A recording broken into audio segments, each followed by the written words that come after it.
देखिए, कल तक का जो हमारा डिस्कशन था, हमने बहुत ही बेसिक बातें जो ऑडिट से रिलेटेड होती है, वी हैव ऑलरेडी डिस्कस्ड कि ऑडिटिंग क्या चीज है और क्या उसका स्कोप है, क्या उसका ऑब्जेक्टिव है।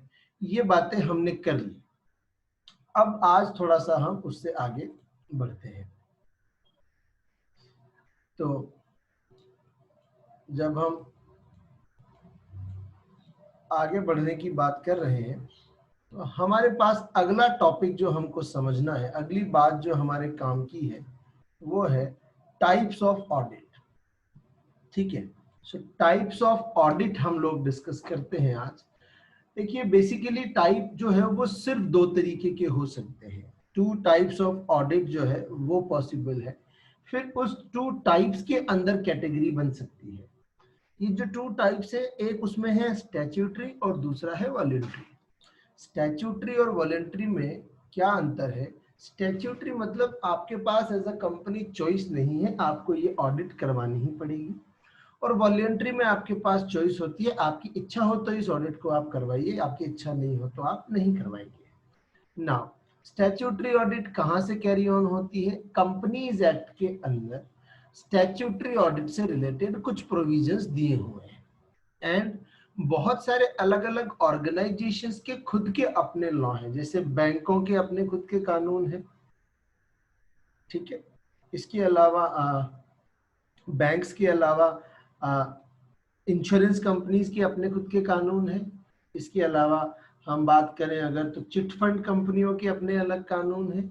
सो जिन ऑर्गेनाइजेशंस के अपने खुद के इंडिविजुअल लॉ हैं, उनमें भी ऑडिट से रिलेटेड एक अलग अलग अपने अपने प्रोसीजर्स गिवन है।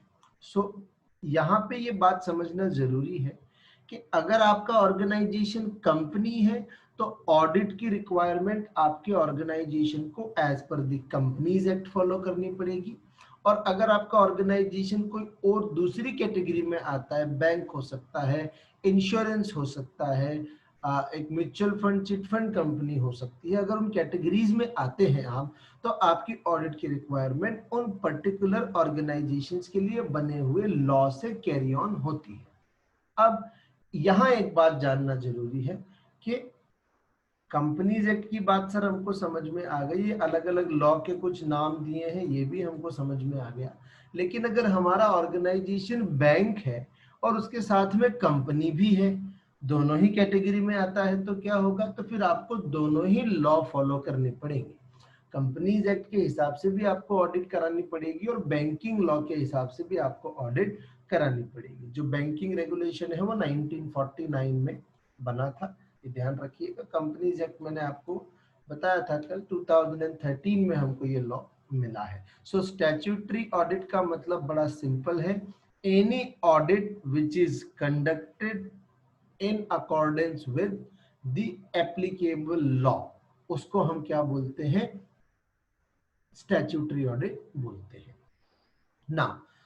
Now it comes to the voluntary audit. तो वॉलेंट्री ऑडिट मतलब जो आप अपनी इच्छा से कराते हैं, जो कि किसी लॉ के हिसाब से रिक्वायर्ड नहीं है। तो एक नॉर्मल पर्सन के मन में आता है कि सर, अगर according to any law required ही नहीं है, तो why we are doing this? हमको इसकी जरूरत ही क्यों पड़ रही है? फिर हम क्यों करवाएंगे? कोई भी क्यों करवाएगा इसको? किसी को भी जरूरत ही क्यों पड़ी? देखिए, ऑडिट कराना किसी भी ऑर्गेनाइजेशन के लिए एक पॉजिटिव साइन है। अगर आपका इन्वेस्टर ये जान पाता है आपके बारे में कि आपने जो लीगल ऑडिट का रिक्वायरमेंट था वो तो करवाया ही है, उसके अलावा भी आपने हर तरीके का, अलग अलग तरीके का ऑडिट अपने ऑर्गेनाइजेशन का करवा के रखा है, तो इन्वेस्टर आपके बारे में एक पॉजिटिव इमेज बनाता है कि जो ऑर्गेनाइजेशन इतनी ऑडिट्स करा रहा है साल भर में, उसमें कोई फ्रॉड या मिसमैनेजमेंट या कोई गड़बड़ होने का चांस तो बहुत कम रह जाता है। तो लोग आपके ऑर्गेनाइजेशन में आसानी से पैसा इन्वेस्ट कर देते हैं। और एंड ऑफ द डे किसी भी बिजनेस ऑर्गेनाइजेशन का अल्टीमेट ऑब्जेक्टिव यही होता है कि वो मार्केट से अपने लिए इन्वेस्टमेंट को इकट्ठा कर पाए, अपने यहाँ अपने लिए मार्केट से इन्वेस्टमेंट को खींच पाए। ठीक है, सो इसके लिए वॉलेंट्री ऑडिट्स हम कौन कौन सी कर सकते हैं? सबसे पहला हमको याद रखना है कि वॉलेंट्री ऑडिट जो है वो किसी स्पेसिफिक पर्पस के लिए की जाती है। मतलब आपकी ऑर्गेनाइजेशन से कुछ स्पेसिफिक एक्सपेक्टेशन है, कुछ स्पेसिफिक डॉक्यूमेंट का रिक्वायरमेंट है, उसके लिए ऑडिट आप करवाते हैं। इसे मैं आपको प्रैक्टिकल एग्जांपल से समझाता हूं कि आपको आपके ऑर्गेनाइजेशन के लिए लोन लेना है। आप बैंक में गए हैं और आपने बैंक से 100 करोड़ रुपए का लोन मांगा है। आप एक बिजनेसमैन हैं। बैंक कहता है कि ठीक है सर, 100 करोड़ का लोन तो दे देंगे, आप एक ऑडिटेड फाइनेंशियल स्टेटमेंट लाइए। तो वो कहते हैं कि साहब हमारे पे तो ऑडिट का जो लीगल रिक्वायरमेंट है वो लगता ही नहीं है, और अगर ऑडिट का लीगल रिक्वायरमेंट लगता भी है तो ये लीजिए पिछले साल के ऑडिटेड फाइनेंशियल स्टेटमेंट दे देता हूं मैं आपको।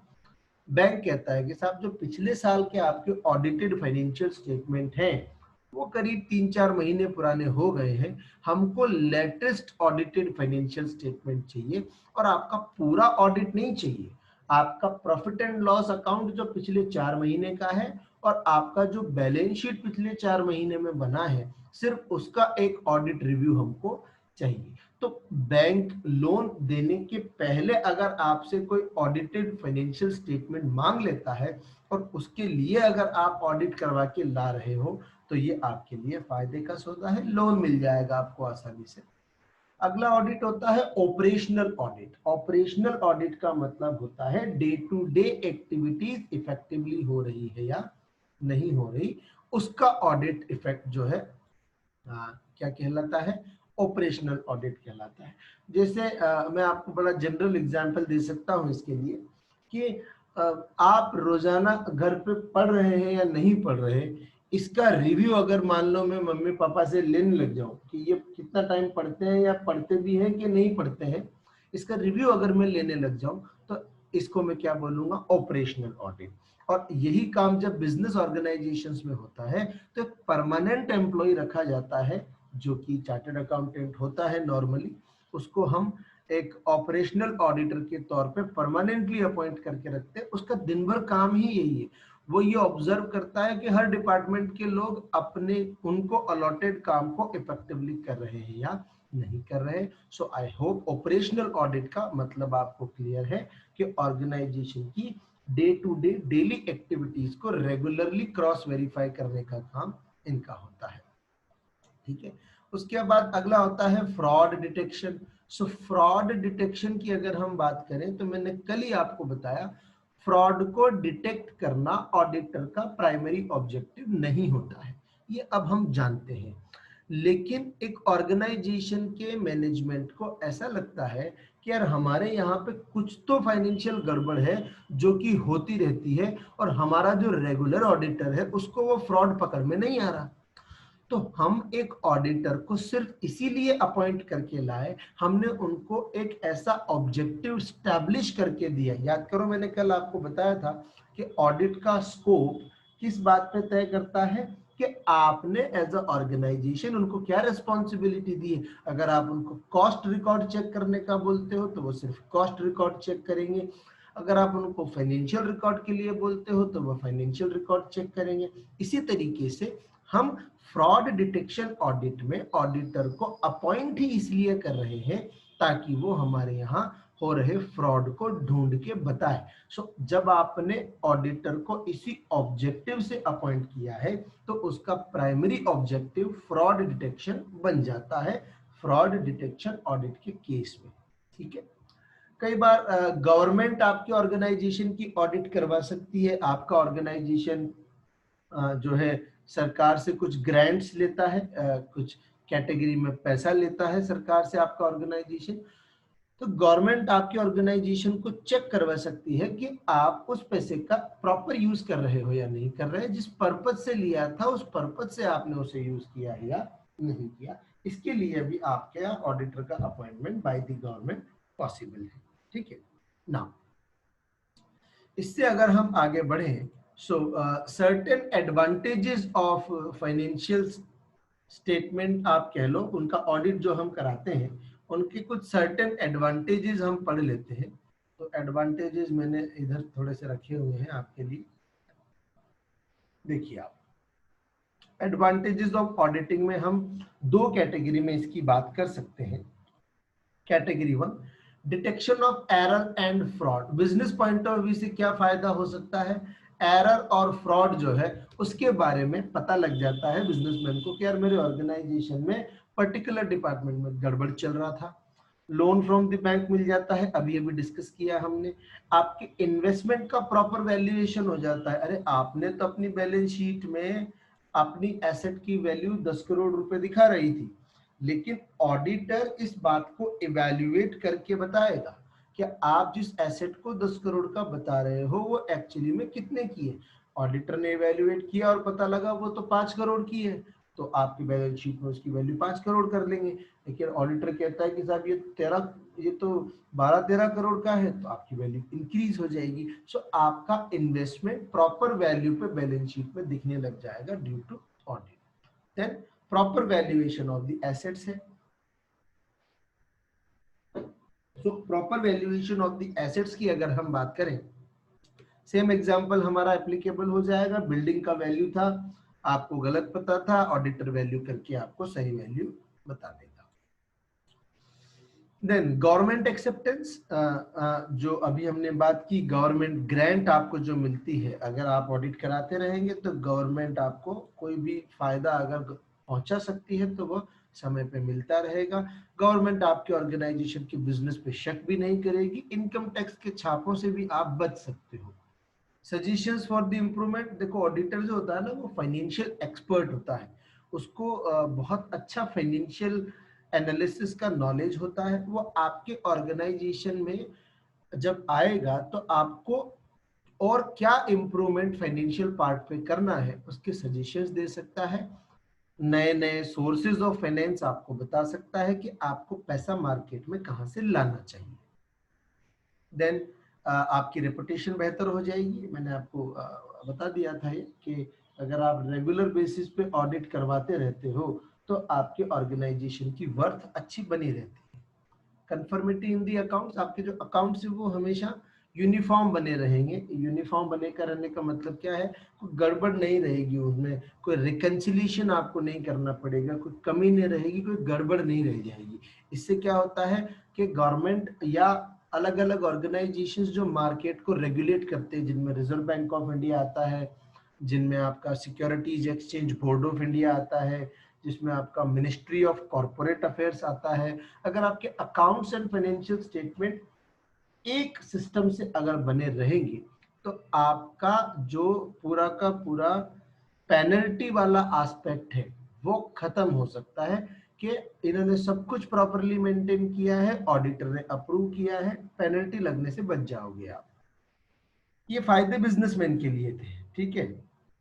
तो कुछ फायदे जो है वो इन्वेस्टर के पॉइंट ऑफ व्यू से भी है। इन्वेस्टर के पॉइंट ऑफ व्यू से क्या क्या फायदे हैं, इन्वेस्टर का इंटरेस्ट मतलब वो अमाउंट पे मिलने वाला इंटरेस्ट नहीं है। ये इंटरेस्ट का मतलब होता है यहाँ पे हित, आपका आपका जो पैसा ऑर्गेनाइजेशन में लगा हुआ है वो सेफ रहेगा। ऑर्गेनाइजेशन का मोरल चेक होता रहेगा रेगुलर। मोरल चेक से मतलब क्या है यहाँ पे कि ऑर्गेनाइजेशन हमको फ्रॉड करने के इंटेंशन से काम नहीं कर रहा, ये इन्वेस्टर ऑडिटर की रिपोर्ट से पता लगा देता है। अगर ऑडिटर ने आपके बारे में, आपके ऑर्गेनाइजेशन के बारे में सब कुछ सही कहा है तो इन्वेस्टर का जो पॉइंट ऑफ व्यू है वो या ये काम करेगा कि इन्वेस्टर को लगेगा कि मेरा पैसा सही, सेफ और लीगल बिजनेस करने वाले लोगों के हाथ में है। आपकी रेपुटेशन बन जाएगी, your reputation will be improved, क्योंकि आपका जो ऑर्गेनाइजेशन है वो आपका ऑर्गेनाइजेशन अपनी रेगुलर ऑडिट्स को कराने के लिए बहुत ही माना जाएगा। और आपकी जो प्रॉपर्टी है उसकी सिक्योरिटी रहेगी बहुत अच्छे से। और सॉरी, देखिए सिंपल सी बात ये है, ये सारी चीजें आपस में कनेक्टेड है। नीड नॉट टू, आपको रटने जैसा कोई जरूरत नहीं है। आपको एक बात समझनी पड़ेगी कि आपके ऑर्गेनाइजेशन का एक इंडिपेंडेंट पर्सन आके इवैल्यूएशन कर रहा है और वो इवैल्यूएशन करके आपको क्या बता रहा है कि आपका पैसा जहां लगा हुआ है वो लोग अपने फाइनेंशियल स्टेटमेंट्स को प्रॉपरली मेंटेन किए हुए हैं, वो बिजनेस वैलिड कर रहे हैं, वो सारे लीगल कंप्लायंसेस फॉलो कर रहे हैं, उन्होंने जितने भी डिस्क्लोजर्स, जितनी भी बातें उन्हें टॉप लेवल मैनेजमेंट को या गवर्नमेंट ऑफिशियल्स को बतानी चाहिए थी, वो सारी बातें वो बता रहे हैं। अगर ये सब कुछ रेगुलर बेसिस पे हो रहा है, अगर वो ऑडिटर कह रहा है कि आपके जिस ऑर्गेनाइजेशन में आपने पैसा लगाया है वो डे टू डे एक्टिविटीज बड़ी परफेक्टली कर रहा है, अभी ऑपरेशनल ऑडिट बताया था मैंने आपको, ठीक है, तो आपके बारे में उस ऑर्गेनाइजेशन के लिए क्या इमेज बनेगी कि हाँ यार मेरा पैसा सही जगह है, मैंने अच्छे ऑर्गेनाइजेशन को पैसा दिया है, मोरल चेक हो गया उसका। आप भी एज ए इन्वेस्टर बाकी लोगों को सजेस्ट करेंगे यार मैंने जिस ऑर्गेनाइजेशन में पैसा लगाया हुआ है बिल्कुल ट्रांसपेरेंट है, हर चीज बताते हैं हमको कि आपका पैसा कहाँ यूज हो रहा है, कैसे यूज हो रहा है। सो आपकी रेपुटेशन माउथ पब्लिसिटी से जो है डेवलप होगी और आपका जो पैसा है वो सेफ एंड सिक्योर रहेगा। तो ये जनरल एडवांटेजेस है, इसीलिए मैंने आप नोटिस करेंगे तो नोट्स के अंदर तो कवर ही नहीं किया मैं, सीए वगैरह के एग्जाम में तो मैं इसको होमवर्क में जो है आगे दे देता हूँ। चलिए कोई बात नहीं, यहाँ हमने पढ़ लिया, तो आगे बात करते हैं हम। ये हो गई एडवांटेजेस की बात। अब एडवांटेजेस की बात से हम आगे बढ़ते हैं ना। ऑडिट आप करवा रहे हैं आपके ऑर्गेनाइजेशन का, तो इसका ये मतलब नहीं है कि इसका सब कुछ पॉजिटिव ही पॉजिटिव है, या ऐसा नहीं कह सकते आप कि ऑडिट आपने करवा लिया तो अब आपके पास इस बात का सबूत है कि आप कुछ गलत करते ही नहीं हैं। आप ये नहीं कह सकते कि ऑडिट अगर हमने करवा लिया तो इसका मतलब हमारे ऑर्गेनाइजेशन में अब कोई कमी ही नहीं है, क्योंकि ऑडिट तो अपने आप में एक ऐसा काम है जो कि सारी कमियां निकाल के रख देता है, ऐसा नहीं है।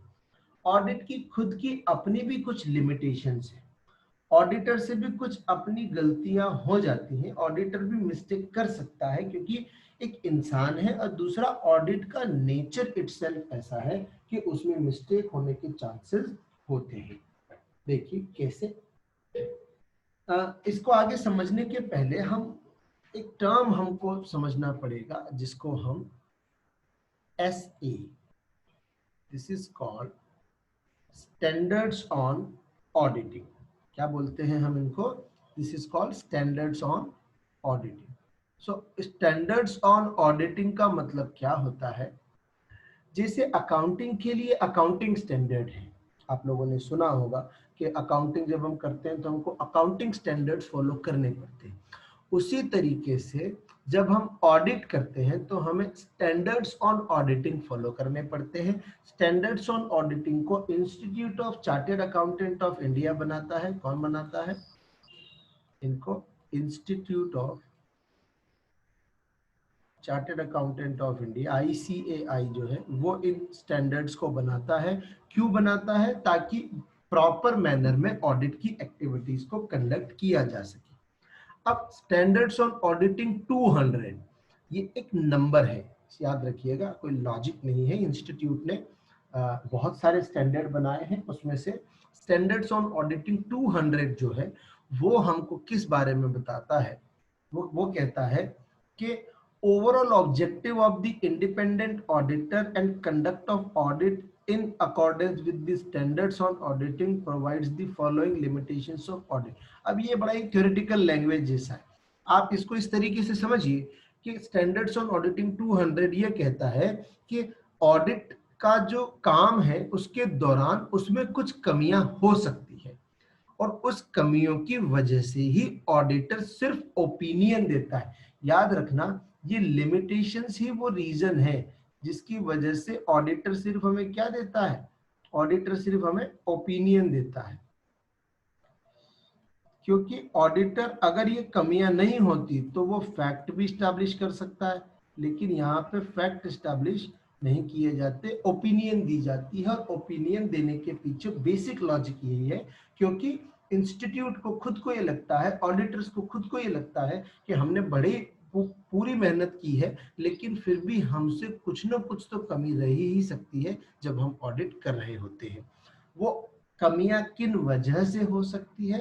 पहली वजह जो सबसे काम की वजह है, नेचर ऑफ फाइनेंशियल रिपोर्टिंग। आपने अपने ऑर्गेनाइजेशन के फाइनेंशियल रिपोर्ट्स जो बनाई है, आपने जो trading P&L, balance sheet, cash flow statement जो बनाया है, वो इस तरीके से बनाया है कि उनके बीच में क्रॉस कनेक्शन बिठाना लगभग नामुमकिन सा है। मतलब आपने फाइनेंशियल स्टेटमेंट को प्रॉपर फॉर्मेट में नहीं बनाया, तो हो सकता है कि ऑडिटर से कोई चीज चेक करने से रह जाए। ठीक है, हो सकता है आपके ऑर्गेनाइजेशन ने ऑडिटर को कोई इंफॉर्मेशन सप्लाई ही ना की हो। जो कुछ आप बताओगे उन्हीं को तो इवेल्युएट कर पाता है ऑडिटर, वो इन्वेस्टिगेटर तो होता ही नहीं है। हमने कल बात की थी that auditor is not a blood hound, he is just a watch dog. जो उसे दिखेगा उसी पे अपना रेस्पॉन्स वो देगा। पर अगर आपकी फाइनेंशियल रिपोर्टिंग ऐसी है, जैसे आपको एक एग्जांपल देता हूं मैं, आपको उससे आसानी रहेगी।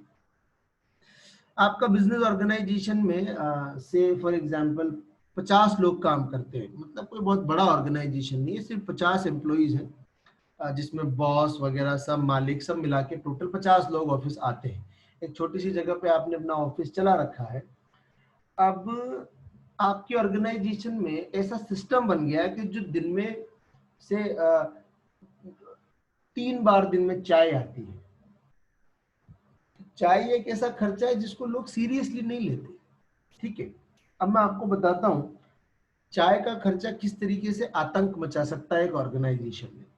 आप सब जानते हैं 5 रुपए की एक चाय आती है। अगर आप ऑफिस वगैरह में चाय वाय मंगाते हैं तो वहाँ पे 5 रुपए की चाय, बाजार में भी चाय 5 रुपए की मिलती है। आप लोग जब एक जमाने में कभी आया करते थे यूनिवर्सिटी में तो वहाँ भी चाय 5 रुपए की मिलती है। ठीक है, आप लोगों के जीवन में भी बड़ा सही टाइम आया है। कॉलेज लाइफ जीने का मजा जिसको कहते हैं, एक सेमेस्टर तो पूरा आपका कोरोना खा गया।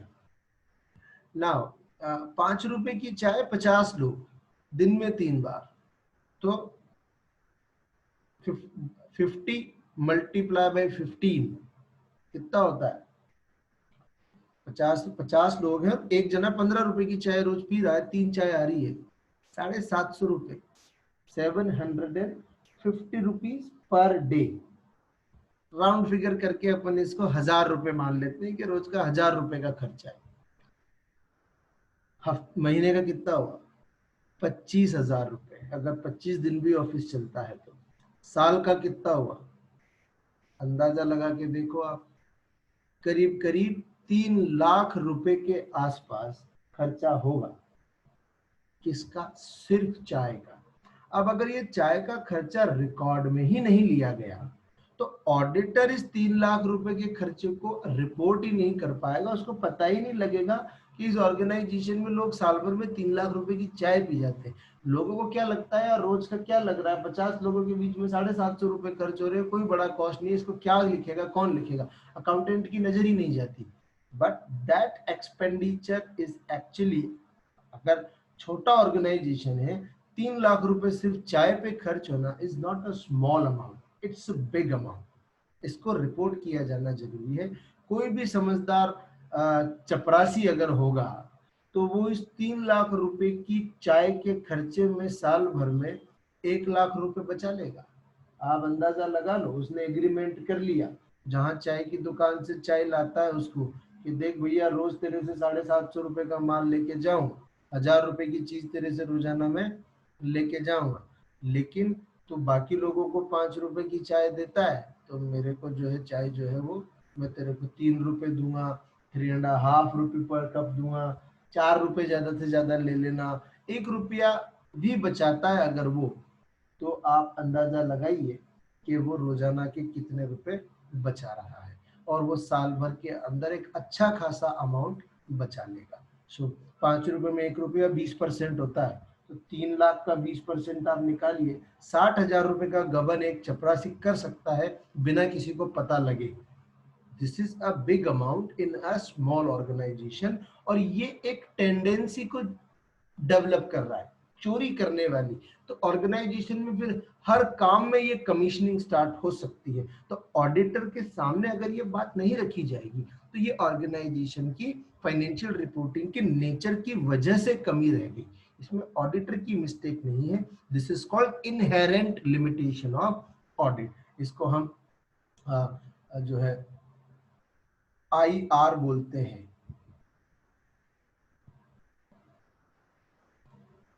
इनहेरेंट को बिल्कुल IR मतलब इनहेरेंट रिस्क बोला जाता है इसको, इसलिए IR के नाम से इसको जाना जाता है। Second, nature of audit procedure. Nature of audit procedure में हो सकता है ऑडिटर से गलती रह जाए कि चाय के खर्चे को ऑडिटर इग्नोर करके निकल जाए आगे कि यार क्या चाय के खर्चे को नोटिस किया जाए। लेकिन अगर 50 लोगों के ऑर्गेनाइजेशन में 3 लाख रुपए का साल भर का चाय का खर्चा आ सकता है, तो यही आप सोच के देखिए 5000 लोगों की ऑर्गेनाइजेशन में ये खर्चा कितना हो जाएगा।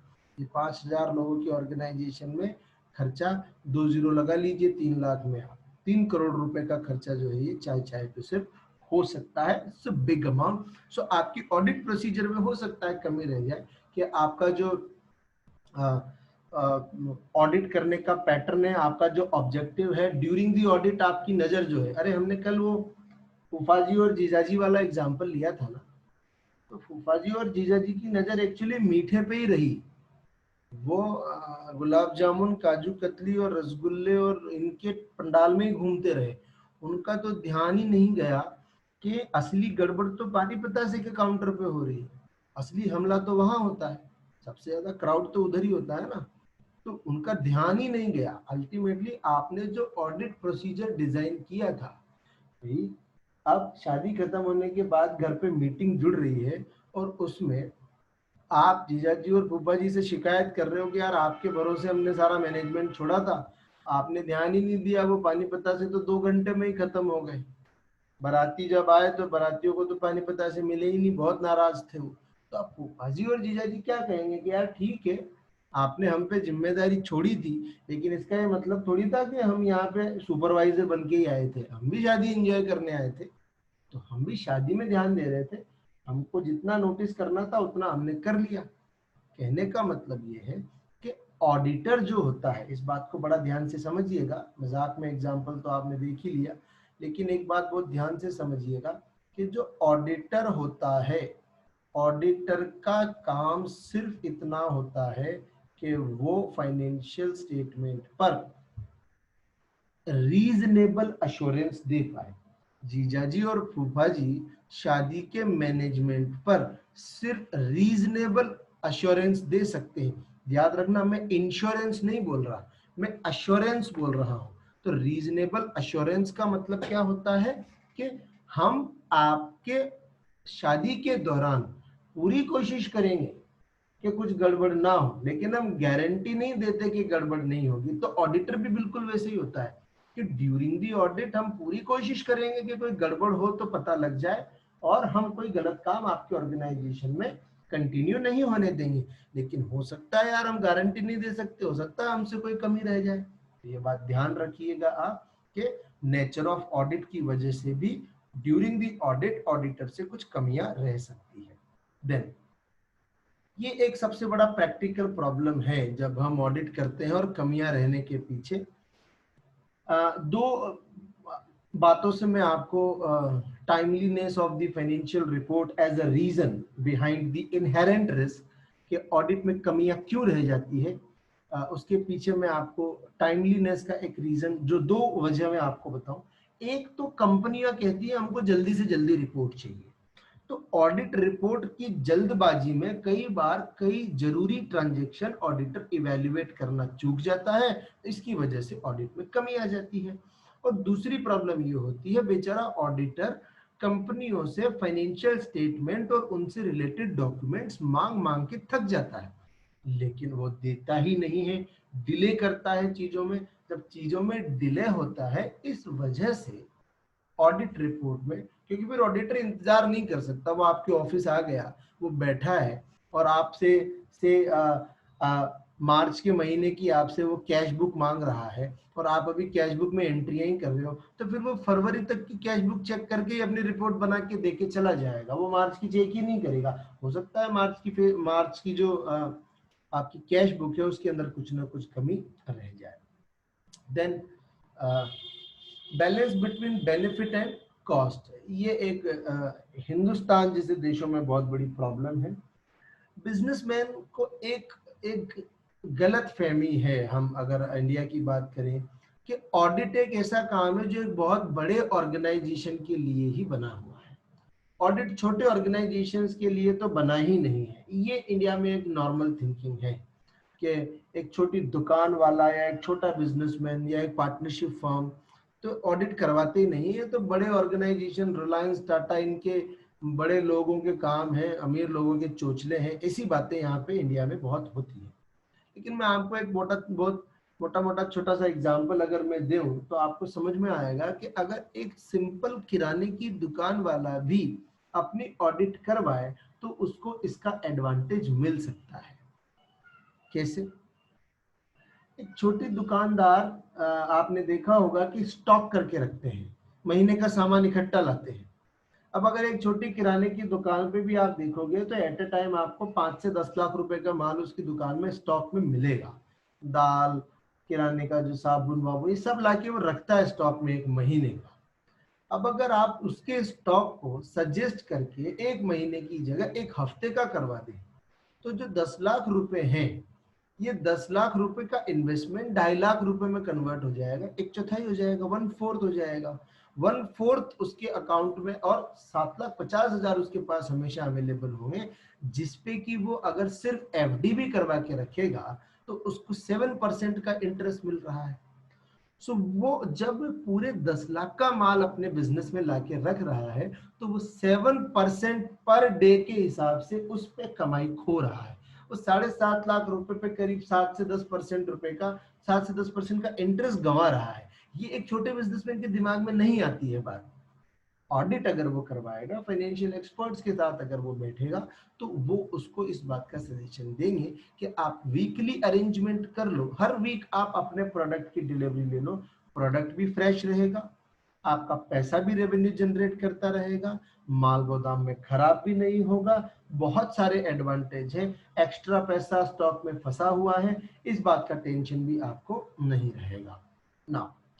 और भी कुछ फैक्टर्स हैं जिसके एग्जांपल्स दिए हैं। कई बार ऑडिटर कमियां इसलिए रह जाती है क्योंकि ऑडिटर भी हो सकता है आपके ऑर्गेनाइजेशन की लॉ, रूल्स, रेगुलेशंस के कंप्लायंस, नॉन कंप्लायंस को, जो कि आपने फॉलो ही नहीं किया, उसको चेक ना कर पाए। ठीक है। Then transaction with the related party, आप अपने ही रिलेटिव्स को कुछ माल बेचते हो, उनसे माल खरीदते हो, तो जब आप अपने ही रिलेटिव्स के साथ में इस तरीके के ट्रांजेक्शन्स करते हैं तो नॉर्मली रिकॉर्ड नहीं करते अपने बिजनेस में, तो वो रिकॉर्ड ऑडिटर की नजर से बच जाएंगे, ऑडिटर उन्हें चेक नहीं कर पाएगा। चेंज इन अकाउंटिंग पॉलिसीज, आपने अपना अकाउंटिंग, हम जानते हैं डबल एंट्री सिस्टम फॉलो किया जाता है, लेकिन आपने उसको चेंज कर लिया बिना बिना सोचे, बिना कोई जरूरी लॉजिक दिए, आपने उसको चेंज कर दिया। चेंज करने की वजह से जो आपके बिजनेस पे इम्पैक्ट आया वो आपने बताया नहीं। ठीक है। सो इस तरीके के कुछ रीजंस हैं जो कि और हो सकते हैं। आप कंक्लूसिवली ये समझिए कि जब भी ऑडिटर आपके यहाँ ऑडिट करने आता है तो वो सिर्फ उन चीजों को इवेल्युएट करता है जो आप उसके सामने रखते हैं। आप जो उसके सामने रखते हैं उसके बेसिस पे वो ये अंदाजा लगाता है कि कब क्या कैसे हुआ होगा। ये उसका प्रोफेशनल जजमेंट है। अब वो एक इंसान है, प्रोफेशनल जजमेंट में उससे भी कमी रह सकती है।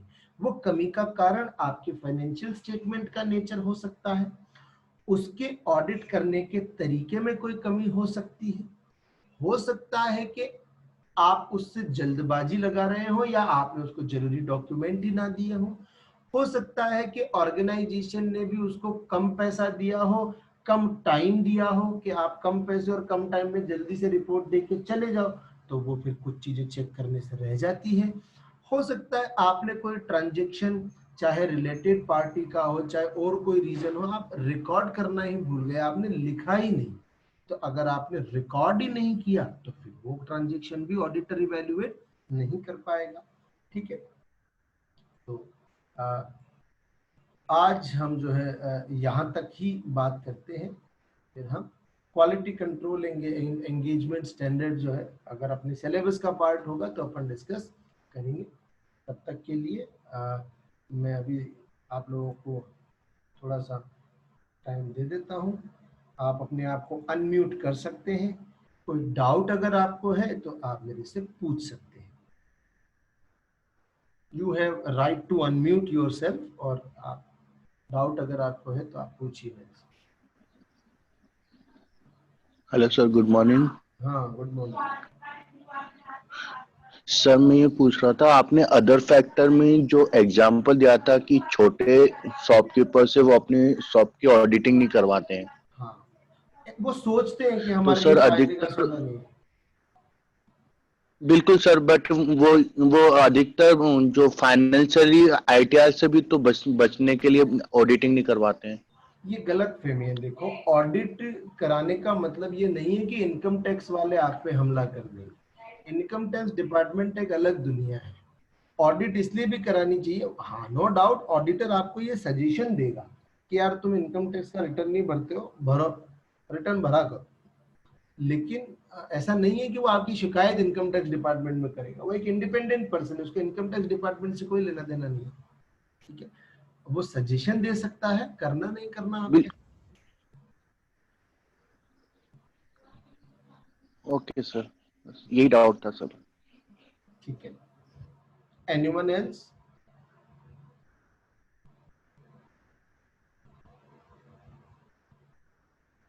ठीक है, तो hello sir.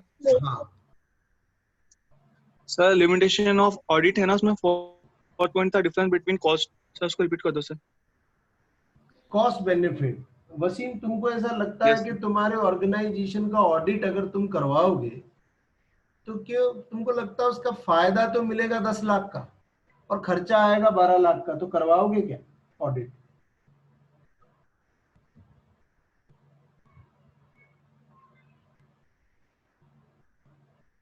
Wasim, yes sir. अगर तुमको लगता है किसी काम को करवाने में 10 लाख का खर्चा आएगा और फायदा मिले, सॉरी 12 लाख का खर्चा आएगा और फायदा मिलेगा 10 लाख का, तो करवाओगे क्या ऐसा काम? नहीं सर, नहीं करवाएंगे ना। तो इसमें लॉस है ज्यादातर सर। ज्यादातर बिजनेसमैन यही सोचते हैं कि यार ऑडिट कराने पे फायदा तो कुछ मिलेगा नहीं। क्योंकि हमारे यहाँ पे छोटा बिजनेसमैन ये नहीं सोचता कि अच्छी रेपुटेशन से अच्छा बिजनेस आता है। उनको लगता है कि रोज जितना ग्राहक आ गया उतना आ गया, कल का पता नहीं आएगा कि नहीं आएगा।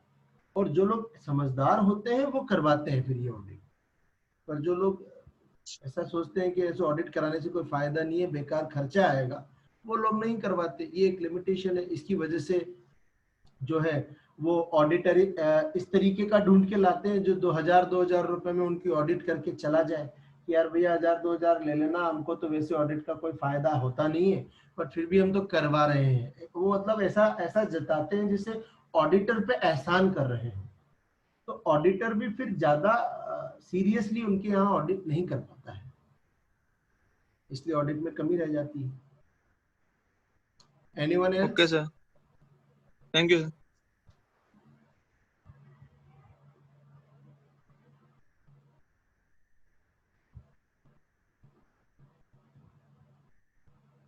ठीक है, अगर नहीं है किसी को और को डाउट तो फिर हम कंक्लूड करते हैं। नेक्स्ट लेक्चर में हम आगे डिस्कस करेंगे। तब तक के लिए bye bye. Thank you so much sir.